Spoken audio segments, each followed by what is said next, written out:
Today, we're going to talk about a company that promised a full-blown revolution in how we all work. A company that at its peak was worth an absolutely staggering $47 billion. But behind all the cool neon signs and the free beer was a fantasy, an illusion that came crashing down in the most spectacular way. This is the story of WeWork. And this quote, wow, it just gets right to the heart of the whole thing, doesn't it? It perfectly sums up this huge disconnect between WeWork's grand, world-changing promises and, well, the messy, unsustainable reality of its finances. And that, right there, was the central conflict that would define its incredible rise and its even more incredible fall. So, where did this whole roller coaster even begin? Well, believe it or not, the idea for WeWork was actually born from the ashes of the 2008 financial crisis. The whole world was in a recession, offices were sitting empty. And two founders saw an opportunity in all that wreckage to build something totally new. And at the center of this idea were two guys who were, let's just say, polar opposites. On one side, you had Adam Neumann. The guy was a force of nature, just wild charisma and this almost impossible level of confidence. And on the other side, you had Miguel McKelvey, the quiet architect, the one who was totally focused on design and purpose. It was this combo of a wild visionary and a grounded builder that really got the whole thing off the ground. And, their first try at this, a company called Green Desk, was actually pretty simple and profitable. It was just a shared workspace in Brooklyn that worked, but then they sold it, took that money, and in 2010, they launched something much, much bigger, WeWork.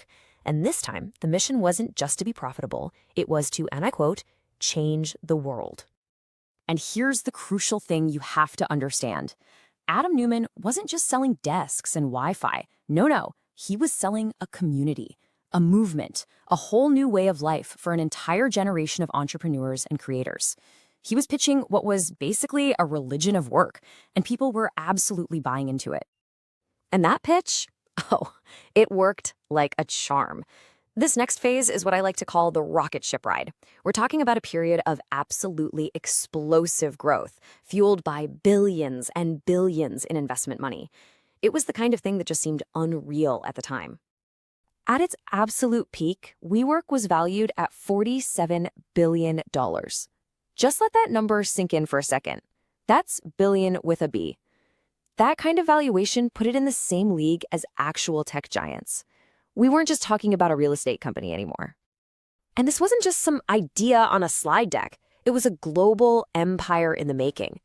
WeWork was expanding at a truly breakneck pace, opening up offices in 120 cities all across the globe. Seriously, the brand was everywhere, a symbol of this cool new way to work. And as the company's valuation ballooned, so did Neumann's ambition and maybe his ego. He wasn't just a CEO anymore.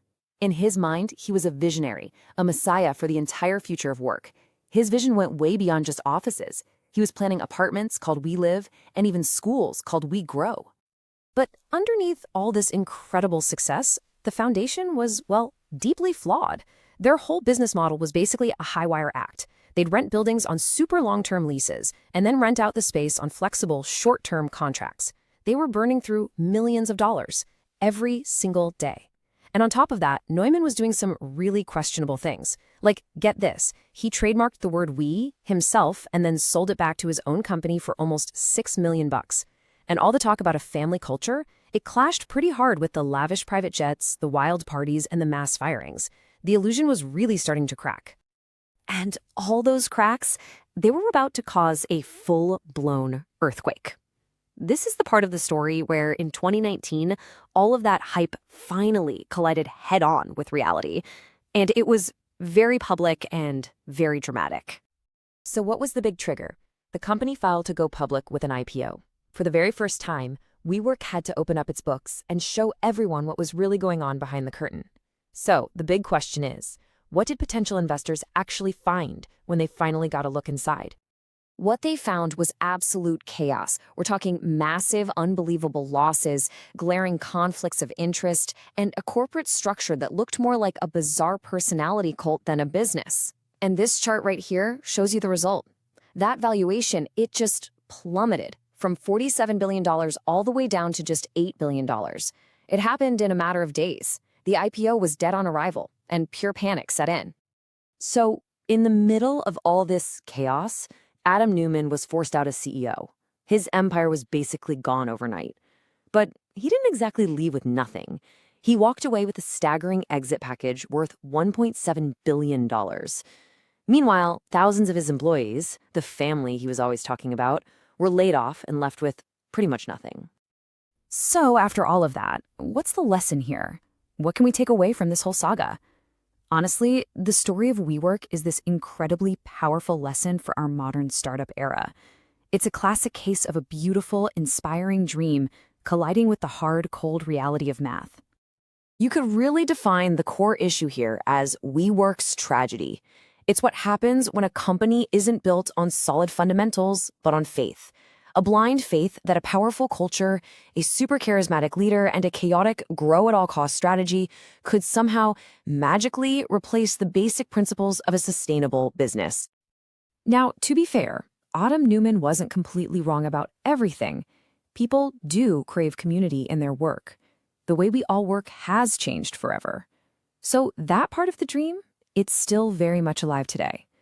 But the illusion, the idea that you could build a global empire purely on hype and charisma, yeah, that was completely and totally shattered. And that really leaves us with a critical question for our time, doesn't it? We live in this age of incredible hype, where powerful stories and charismatic visionaries can capture the entire world's attention overnight. The WeWork saga forces us all to ask, how do we tell the difference between a true world-changing vision and just a really compelling but ultimately hollow illusion?